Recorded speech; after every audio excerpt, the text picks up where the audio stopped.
Good morning, Year 8. I hope that you are well and you are staying indoors. Very important. It is Miss Cole here. So I am going to try and make some little YouTube videos for you so that you have some kind of a lesson available 3 days a week, which is what we've been asked to do for you. The other 2 days a week you can do your bedrock, and you all have books from the library, which I really hope that you are reading.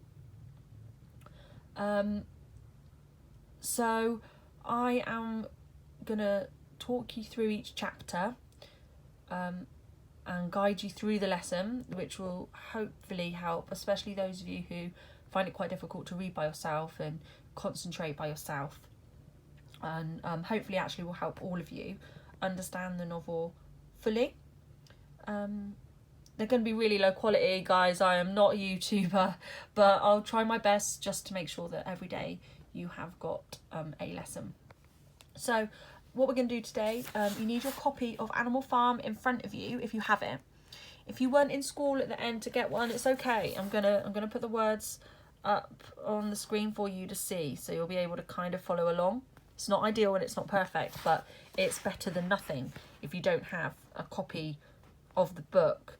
I guess if you didn't get a copy and you really wanted one, you could talk nicely to your parents. They might be able to order you a really cheap one off Amazon Marketplace so that you have got a copy.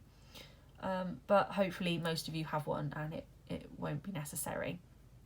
So get hold of your exercise book, or whatever book you're making notes in, and let's keep this proper. Let's keep it like school.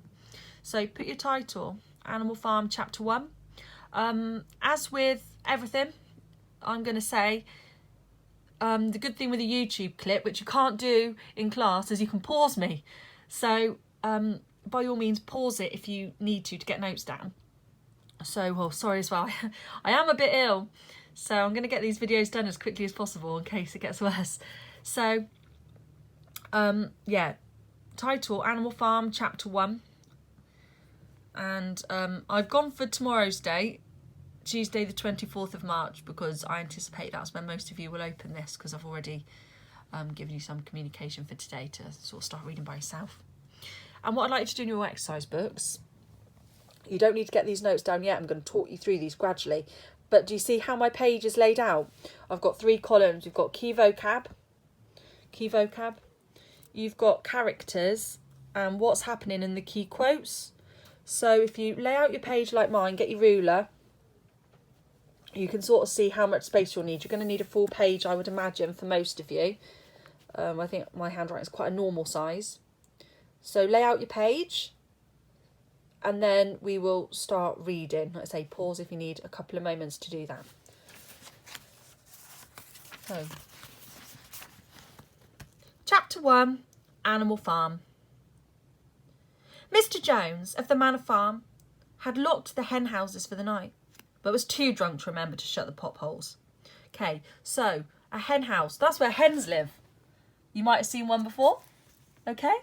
And the potholes are sort of, they're like bits that separate the animals out and stop them from getting out, really. It separates the animals. I couldn't find a really good picture, but it's sort of like these like wire dividers. That's a pothole. Okay. With the ring of light from his lantern dancing from side to side, he lurched across the yard, kicked off his boots at the back door, drew himself a last glass of beer from the barrel in the scullery, and made his way to bed, where Mrs. Jones was already snoring. Okay, so here we've got our first character that you can write down, Mr. Jones. Okay, Mr. Jones is the farmer at Animal Farm. And what is happening is he's got drunk, and because he's drunk, he's forgotten to secure his animals properly before going to bed. Okay, so as soon as the light in the bedroom went out, there was a stirring and a fluttering all through the farm buildings. Word had gone round during the day that old Major, the prize middle white boar, had had a strange dream on the previous night and wished to communicate it to the other animals. Okay, so the previous night, he'd had this dream the night before. It had been agreed that they should all meet in the big barn as soon as Mr. Jones was safely out of the way. Old Major, so he was always called, though the name under which he had been exhibited was Willington Beauty, was so highly regarded on the farm that everyone was quite ready to lose an hour's sleep in order to hear what he had to say. Okay, so basically he was exhibited. He was a show pig. Old Major was a show pig. And there we've got our next character. Okay, Old Major. So Old Major basically is an old pig, and he is kind of leader of the animals at this point. His status comes from his age and his wisdom.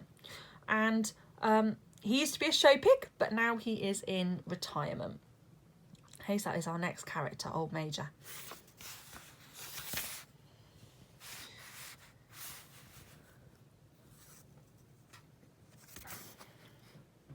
At one end of the big barn, on a sort of raised platform, Major was already ensconced on his bed of straw, under a lantern which hung from a beam. Okay, ensconced, he settled down on his bed of straw. He was 12 years old, and had lately grown rather stout, but he was still a majestic-looking pig. Okay, stout is fat. Sorry, actually, one thing that I did mean to say. Please, don't write in your books. I've written in mine because it's my copy. Please don't write in yours. Write any notes that you want in your exercise books. If you've done it on this page because I've forgotten to tell you, I mean, we'll live with it. But please don't write in your books after this point if you have started. Okay, thank you. Okay, so he was 12 years old and had already grown rather stout, but he was still a majestic looking pig, with a wise and benevolent appearance in spite of the fact that his tushes had never been cut. Okay, benevolence is kindness. If you're benevolent, you are kind. So that is the first word I would like you to write down on your key vocabulary. Okay, his tushes had never been cut. So tushes are like horns. So, you know, like you've got a boar, have like these big, crazy long teeth. So he's just a pig with like long front teeth like a boar. Okay. Before long, the other animals began to arrive and make themselves comfortable after their different fashions. First came the 3 dogs, Bluebow, Jessie and Pincher, and then the pigs, who settled down on the straw immediately in front of the platform. The hens perched themselves on the windowsills, the pigeons fluttered up to the rafters, the sheep and cows lay down behind the pigs and began to chew the cud. The 2 cart horses, Boxer and Clover, came in together, walking very slowly and setting down their fast hairy hoofs with great care, lest there should be some small animals concealed in the straw. Clover was a stout, motherly mare, approaching middle life, who had never quite got her figure back after her 4th foal. Boxer was an enormous beast, nearly 18 hands high and as strong as any 2 ordinary horses put together. A white stripe down his nose gave him a somewhat stupid appearance, and in fact he was not of first-rate intelligence, but he was universally respected for his steadiness of character and tremendous powers of work. After the horses came Muriel, the white goat, and Benjamin the donkey. Benjamin was the oldest animal on the farm, and the worst-tempered. He seldom talked, and when he did, it was usually to make some cynical remark. For instance, he would say that God had given him a tail to keep the flies off, but he would sooner have had no tail and no flies. Okay, if you do something seldomly, you do it quite rarely. I've put that on the key vocabulary. I just think it's a good word to know. So if you do something seldomly, you do it rarely. And if you're cynical, you're pretty distrusting. You're distrusting of what people do and you question what they do. So, nevertheless, without openly admitting it, he was devoted to Boxer. The 2 of them usually spent their Sundays together in the small paddock beyond the orchard, grazing side by side and never speaking. The 2 horses had just lain down when a brood of ducklings which had lost their mother filed into the barn, cheeping feebly and wandering from side to side to find some place where they would not be trodden on. Clover made a sort of wall around them with her great foreleg, and the ducklings nestled down inside it and promptly fell asleep. At the last moment, Molly, the foolish, pretty white mare who drew Mr. Jones's trap, came mincing daintily in, chewing at a lump of sugar. Okay, so a mare is just a female horse. And if you think back to Sherlock Holmes, a trap is like a carriage. So that was Molly's job on the farm. She would pull this carriage for Mr. Jones. She took a place in the front and began flirting her white mane, hoping to draw attention to the red ribbons it was plaited with. Last of all came the cat, who looked round as usual for the warmest place, and finally squeezed herself in between Boxer and Clover. There she purred contentedly throughout Major's speech, without listening to a word of what he was saying. All the animals were now present except Moses, the tame raven. Okay, remember, if you're tame, then you're not afraid of humans. So this is a crow, like a crow. A raven's like a crow.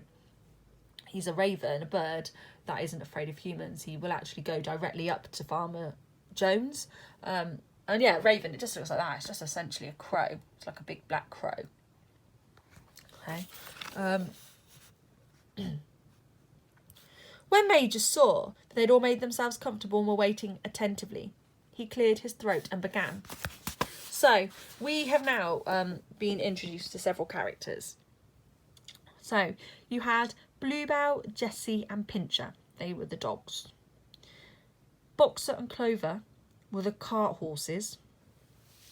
You've got Muriel, the white goat. Benjamin, the donkey. Molly, a pretty white pony. And Moses, the tame raven. We haven't actually met Moses yet, remember, he's not there. He's the only animal that has chosen not to attend.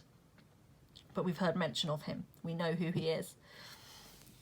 And what we've got going on so far is this bit here. Old Major has gathered the animals in the barn. He's had a dream that contains a vision of how life would be if animals were not ruled by humans.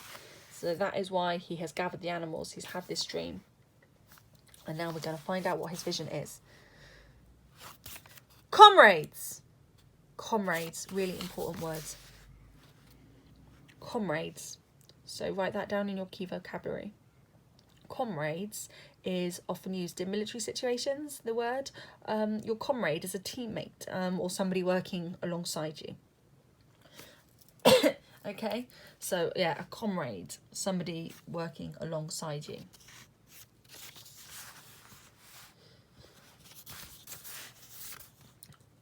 Comrades, you have heard already about the strange dream that I had last night, but I'll come to the dream later.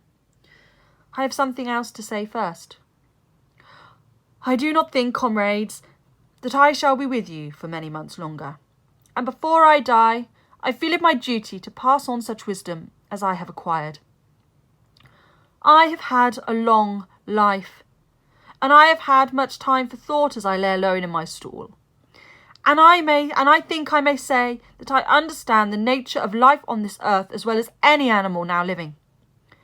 It is about this that I wish to speak to you.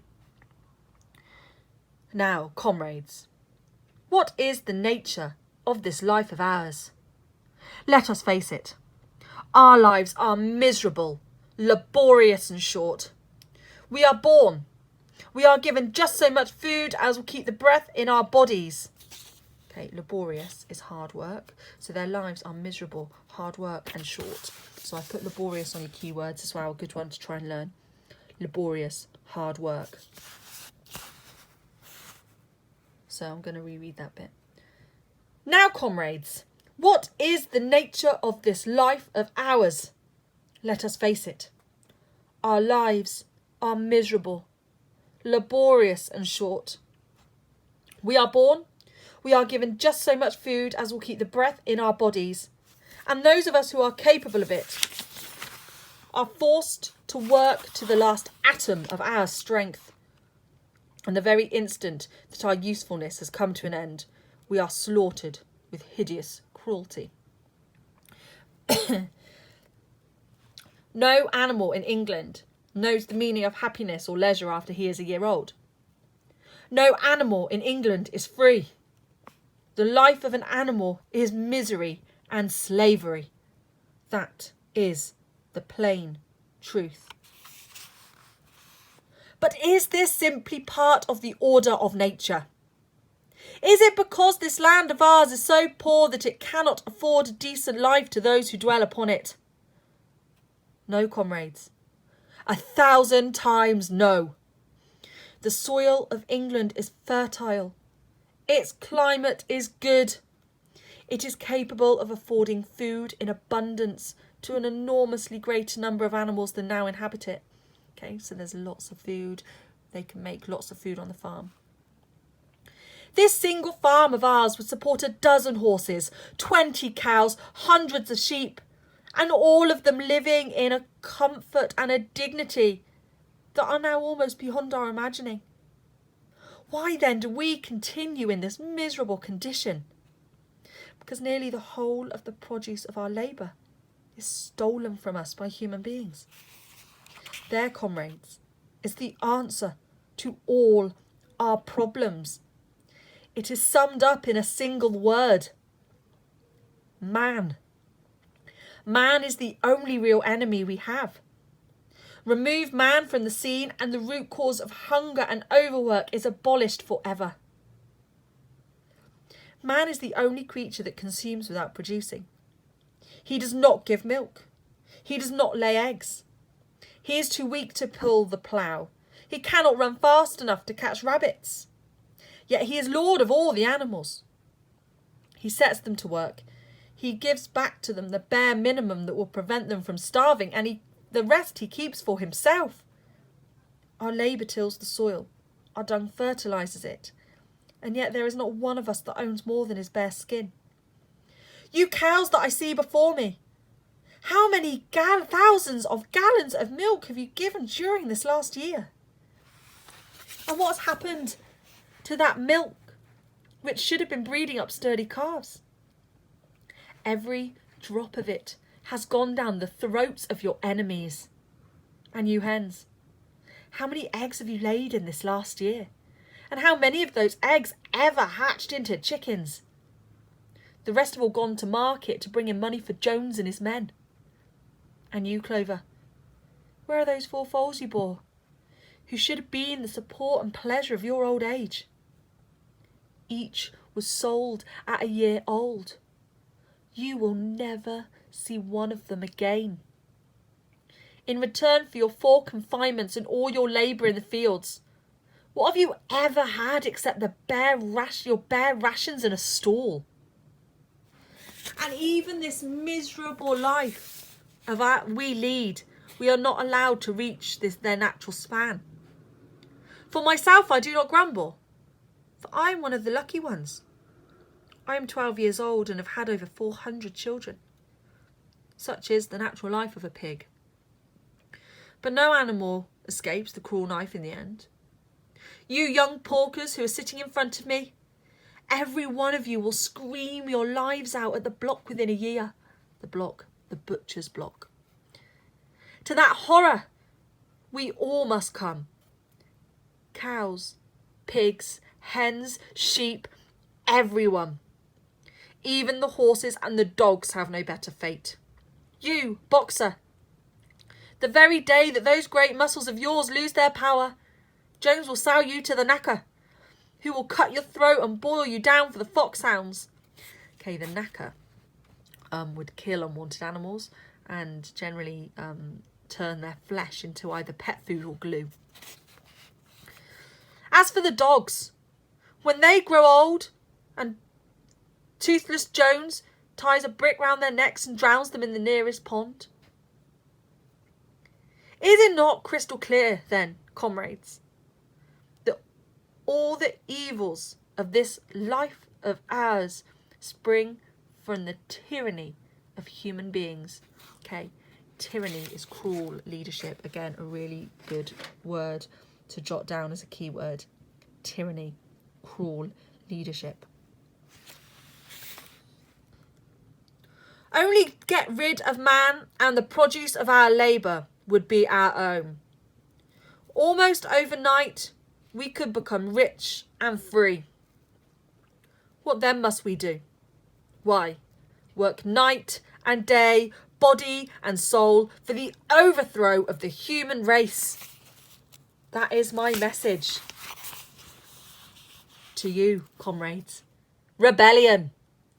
I do not know when that rebellion will come. It might be in a week or in 100 years. But I know as surely as I see this straw beneath my feet that sooner or later justice will be done. Fix your eyes on that, comrades, throughout the short remainder of your lives. And above all, pass on this message of mine to those who come after you, so that future generations shall carry on the struggle until it is victorious. Right. Victorious means successful. And remember, comrades, your resolution must never falter. No argument must lead you astray away from your job. Never listen when they tell you that man and the animals have a common interest, that the prosperity of one is the prosperity of the others. It is all lies. Man serves the interest of no creature except himself. And among us animals, let there be perfect unity, perfect comradeship in the struggle. All men are enemies. All animals are comrades. At this moment there was a tremendous uproar. While Major was speaking, 4 large rats had crept out of their holes and were sitting on their hindquarters listening to him. The dogs had suddenly caught sight of them, and it was only by a swift dash for their holes that the rats saved their lives. Major raised his trotter for silence. "Comrades," he said, "here is a point that must be settled. The wild creatures, such as rats and rabbits, are they our friends or our enemies?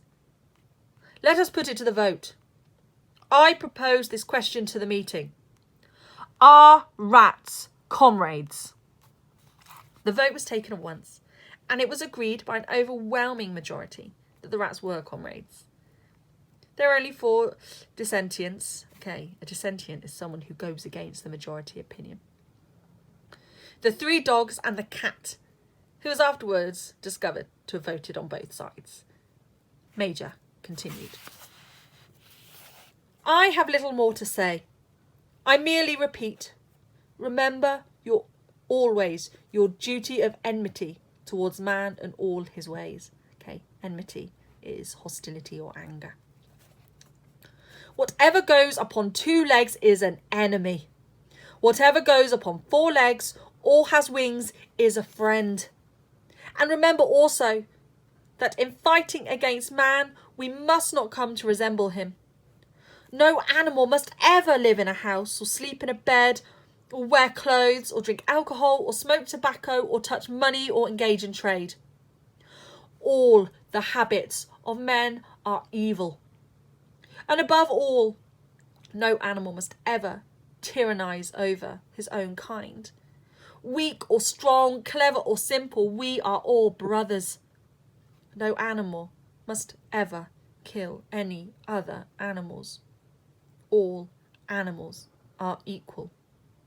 Okay, really important bit here actually, because this is actually Old Major's vision of equality among animals once they've managed to overthrow men. All animals are equal, never ever take on the habits of men. They very much see those habits of men as evil because they negatively impact others. So it's like that resolution, never ever become man, never become your enemy, continue to treat all animals as your equal. Okay, and now, comrades, I will tell you about my dream of last night. I cannot describe that dream to you. It was a dream of the earth as it will be when man has vanished. But it reminded me of something that I'd long forgotten. Many years ago, when I was a little pig, my mother and the other sows used to sing an old song of which they knew only the tune and the first 3 words. I'd known this tune in my infancy, but it had long since passed my mind. Last night, however, it came back to me in a dream. And what is more, the words of the song also came back. The words, I am certain, which were sung by the animals of long ago and which have been lost to memory for generations. I will sing that song now, comrades. I am old and my voice is hoarse, but when I have taught you the tune, you can sing it better for yourselves. It is called Beasts of England. Old Major cleared his throat and began to sing. As he had said, his voice was hoarse, but he sang well enough, and it was a stirring tune, something between Clementine and La Cucaracha. The words ran,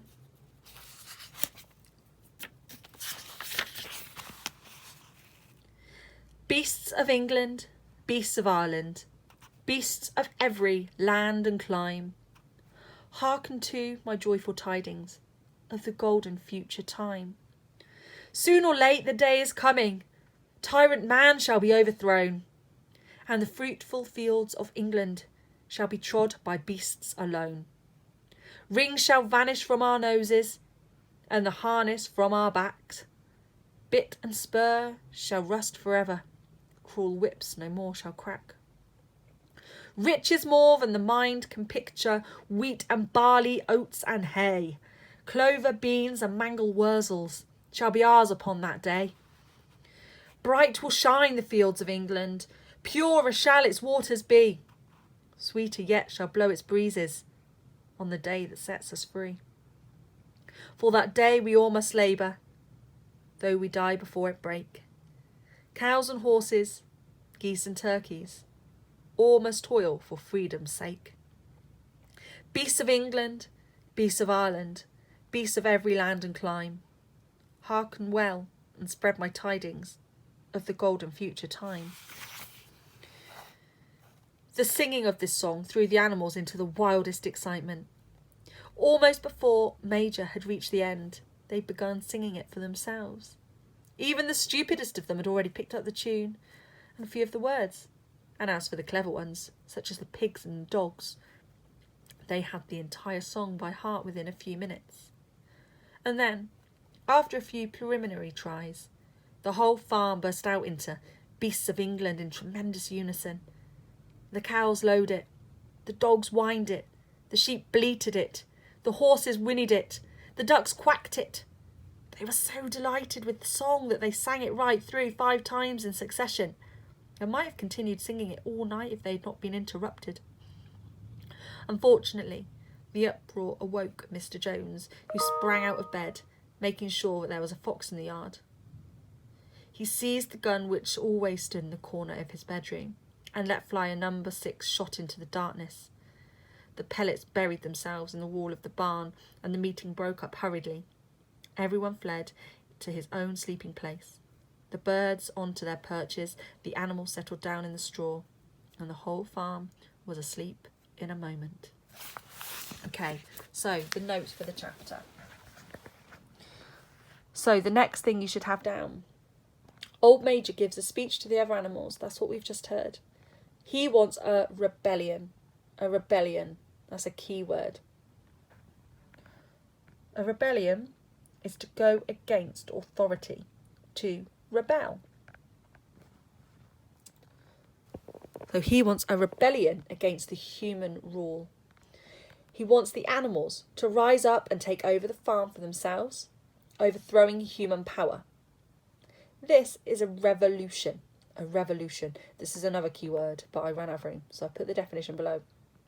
So a revolution is to overthrow the leadership in favour of a new system. So that is what Old Major is calling for. He wants to get rid of the humans and have the animals rule the farm instead.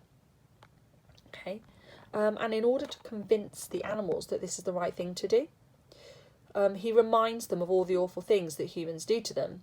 So here are some of the examples: stealing their milk, eggs and wool, taking their babies to sell, forcing them to work in the fields, giving them only a small amount of food and a small stable, and ending their lives early when they're no longer useful. So he just reminds them of how tyrannical humans can be, this tyrant rule. He states that he doesn't know when the revolution will happen, But he says that when it does, animals must stick together because all animals are equal. And that's a really key quote there. All animals are equal. Because it's quite different to the way that humans viewed animals. And humans view each other. But that is his sort of dream of this utopia. A utopia is an alternative reality that is positive and better than what is really in existence. And this is Old Major's vision of utopia, a world ruled by animals in which all animals treat each other fairly and are equal.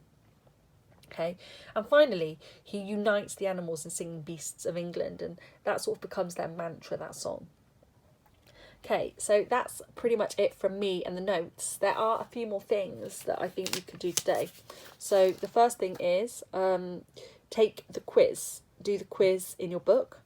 I have linked that into ePraise in a Word document, the quiz for today and the answers. So you can do the quiz and then use your green pens to correct your answers. And then after that, a few more ideas. Try and learn some of this vocab. You can make yourself some flashcards. So you can, on one side, put the word, on the other side, put the definition. And then you can either quiz yourself or get your family to quiz you. And I'm going to link a couple of videos on ePraise to YouTube, clips that I think will help you understand and enjoy this chapter. So there is a clip of Old Major's speech, and there is a clip of Beasts of England being sang, because there was no way I was about to sing it to you. When you go on that one, you'll see that lots of people have come up with their own crazy versions. The one I've chosen because it follows the same tune that was suggested in the book. So I think it's closest to George Orwell's intentions for how that song should be sang. Okay, if you need anything, I will try and get back to emails, and I'll upload the next clip as soon as I can. Thank you.